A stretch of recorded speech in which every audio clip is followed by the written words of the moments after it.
que c'est votre première fois au Québec?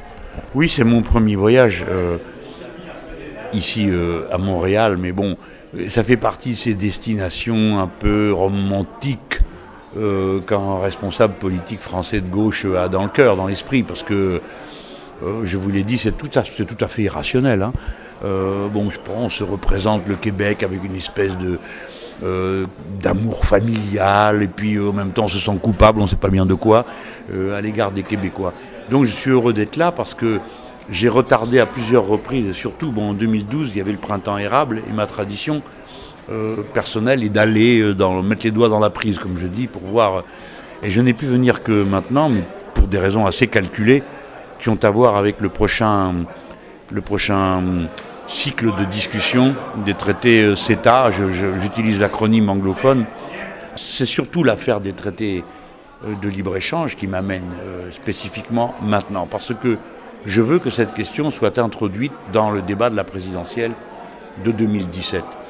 Je pense qu'aucun accord ne sera conclu avant l'année 2017, mais il est possible que si, en commençant par CETA. Or, celui-ci est une préfiguration du débat qu'on va avoir sur TAFTA, notamment parce que la question des tribunaux d'arbitrage est commune aux deux traités.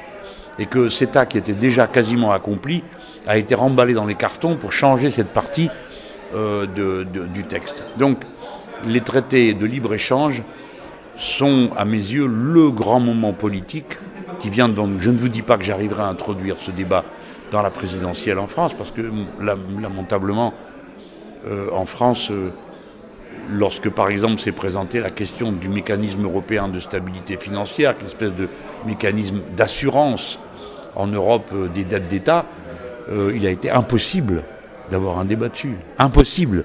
J'ai eu beau faire des discours partout où je passais sur le sujet, ça n'a pas accroché. Et en France, on débattait à l'époque de la viande halal dans les cantines scolaires. C'était un misérable débat comparé à l'importance de ce qui se discutait réellement à ce moment-là. Donc je ne sais pas si je vais y arriver, mais je sais que c'est mon devoir d'essayer de le faire, que les Français puissent se saisir d'une question aussi décisive pour eux.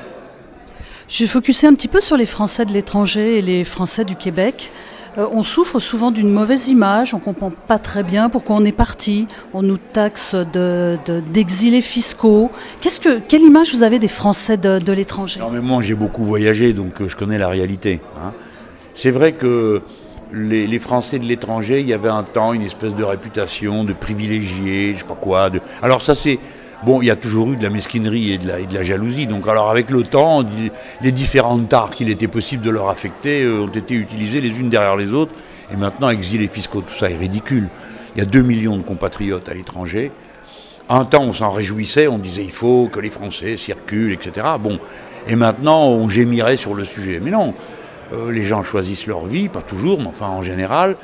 La décision de s'expatrier est une décision extrêmement difficile à prendre, ça ne se prend pas à la légère, on ne décide pas comme ça de s'en aller. Donc ceux qui le font sont souvent des gens hardis, avec un caractère entreprenant, bon, quelle que soit la tâche qu'ils accomplissent, même si la tâche qu'ils accomplissent ensuite à l'étranger n'est ni hardie ni entreprenante, mais eux le sont. Donc je crois qu'on a plutôt intérêt à essayer de profiter de leurs vertus. Puis surtout, c'est extraordinaire comme atout pour la France. On ne peut pas raconter d'histoire. Il y a plein de Français partout, les gens les apprécient, de ce que je vois. Nos compatriotes, quand ils s'expatrient, souvent sont instruits, de haut niveau, donc ça ne donne pas la pire image, ça donne quand même une assez bonne image de notre pays. Voilà, donc moi j'ai pas cette vision, mais en même temps, bon voilà, les Français à l'étranger, c'est comme les Français partout, ce sont des râleurs, qui se disputent assez facilement entre eux, mais en même temps se retrouvent dans les grands moments. Bon, je trouve que c'est plutôt rencontrer des Français à l'étranger toujours plus sympa parce qu'on se serre les coudes. Hein. Et les gens, d'une manière générale, les Français, en France, sont courtois. Hein. Tout à l'heure, on me posait la question, comment ça se passe pour vous? Parce que, de manière assez étrange, beaucoup de gens me reconnaissent ici, enfin étrange pour moi. Et on me dit comment ça se passe en France? Ben, pareil, les gens sont courtois, plutôt aimables. Bon, ça fait partie de nos traditions. Maintenant, les Français à l'étranger sont un vecteur extraordinaire de diffusion des mœurs et de la culture française, qui a quand même, bon, je l'ai dit, un fond râleur et rebelle, mais aussi un fond, pardon de le dire, mais moins barbare que... Moi, je trouve que les anglo-saxons sont plus barbares que nous. J'ai peut-être tort, mais je trouve que les Français introduisent une nuance de poésie et de littérature mais peut-être que je les idéalise. Ici, il y a 12 000 étudiants français qui viennent étudier chaque année. Ils ont raison, les jeunes, d'aller voir ailleurs comment ça se passe pendant 2-3 ans? Mais évidemment, bravo, c'est parfait.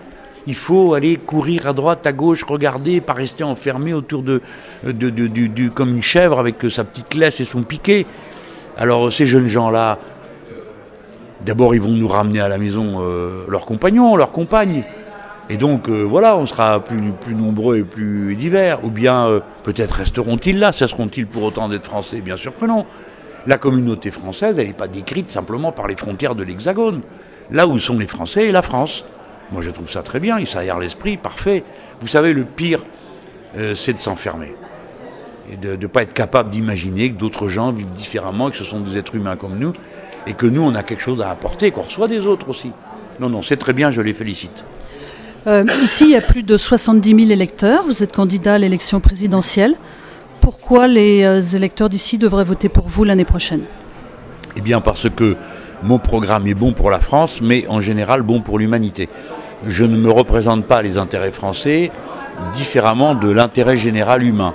Ma politique est une politique républicaine, mais une politique écologique, qui prévoit la mutation de l'appareil de production français et la rediscussion de la façon que nous avons de vivre et de consommer. Voilà. Donc je pense que c'est une bonne raison pour les gens qui vivent dans le monde de se dire, eh bien, pour une fois, essayons d'élire quelqu'un qui sait ce qu'est le monde. Et pas seulement comme un slogan, comme je l'entends trop souvent. J'entends des tas de gens se gargariser avec la mondialisation, qui n'ont absolument aucune idée de ce qui se passe dans le reste du monde. D'ailleurs, ils n'y vont jamais. Et ils se rencontrent entre eux, c'est la jet set internationale des gouvernants, et en fond, ils ne rencontrent personne. Voilà. Et ils ne sont pas comme moi, attristés de voir quand on prend l'avion quelque part, puis qu'on en descend, de voir qu'on arrive, et puis les marques sont les mêmes, les halls d'aéroport sont les mêmes. J'ai la nostalgie de la diversité du monde. Je suis sûr que plein de gens ressentent ça comme moi. Tout à l'heure, je me promenais dans les rues de Montréal, cherchant à tout prix à voir quelque chose qui soit différent de ce que j'avais déjà vu. Et j'ai vu pas mal de choses en effet différentes. En terminant, je vais vous laisser à vos invités. Le mouvement Nuit debout en France prend de l'ampleur. Il tente de s'expatrier ici. Pourquoi il va s'expatrier? Formidable donc, hein. Nous les Français, les gens ils nous aiment de loin parce qu'ils ne nous connaissent pas de trop près.